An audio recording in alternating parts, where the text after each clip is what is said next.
What's average, like, if I'm on the hoods versus the drops? How many watts do I save getting into the drops on average?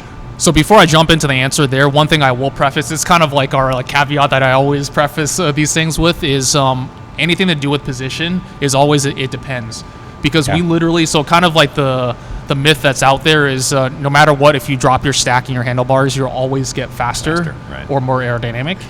And what we've found is, especially with our pros, that it's now become a coin flip. Like, I can't guess looking at a pro whether they're going to get faster or actually slower by lowering their bars. And so that's an extreme example, but going to your question of hoods and drops, that's almost always like 100% of the time you're going to be faster in the drops. Does that work for getting narrow though?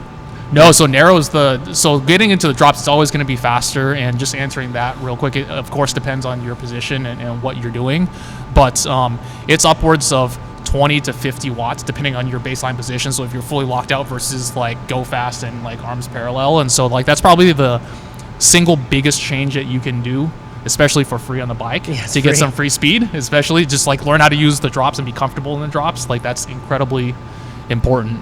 But the narrow thing is interesting because that I think has always been the go-to for pros, is to go to narrower bars. And I will say, for the majority of pros that do it, if you're able to handle your bike and not crash, it is faster. But we've seen many cases, a not insignificant number of times, where we'll have a pro or another athlete go to a narrower bar, but the drag actually goes up. Really? What? Because the thing is, it like, changes the shape of their base skeletal, of their body? exactly. So like shoulder blades start to interact differently with the rest of your body, and head position.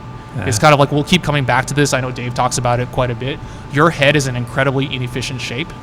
Like we engineers like to, your head specifically, but like all of us too, but us engineers like to oversimplify problems to make it easier to understand. And a head is roughly a cylinder, a bowling ball, and it's one of the least efficient shapes that you can have aerodynamically. And so anything you can do to get that bowling ball out of the way is good. And so a lot of times when you go narrower, what happens is like you kind of constrict the body, shoulder blades pop out, and the head just comes up like almost imperceptibly. Like in the tunnel, we have cameras, and we have to like stare at images back and forth to see that the head has shifted a few millimeters.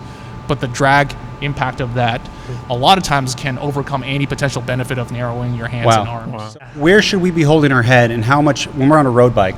I think in TT bike we've kind of done that to death. Yeah. But on a road bike, what do we do?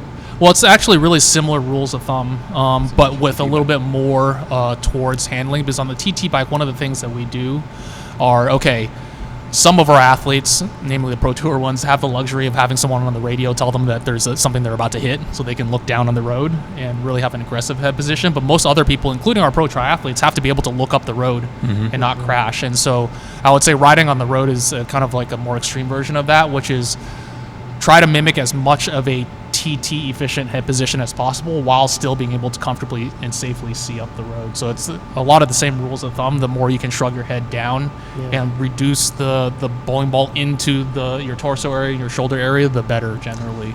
Along the lines of Chad's question on the sideways movers, now you've had all sorts of athletes in here. Yep. I'm sure you've had mountain bikers in here that like to bounce a whole lot. Is that lateral movement, is that something that you guys like recommend to an athlete to cut that down because it's aerodynamically inefficient?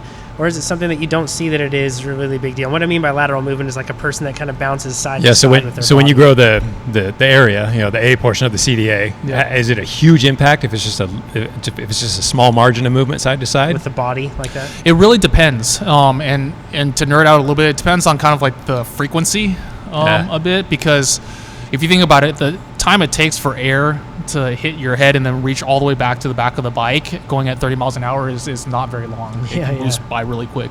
And so if your movement is kind of like slower than that, you can think of it as just like a couple of different static positions. And so if both of those positions are not too bad, then generally we won't see an impact. And we've had athletes come in here that sway, and we don't see a difference when we tell them to hold absolutely still. Yeah. Whereas other athletes, if it's like a super choppy movement and all of a sudden your realistic frontal area or your effective frontal area is actually higher, then there will be a drag impact. So it's another one of those that depends on what the motion actually is.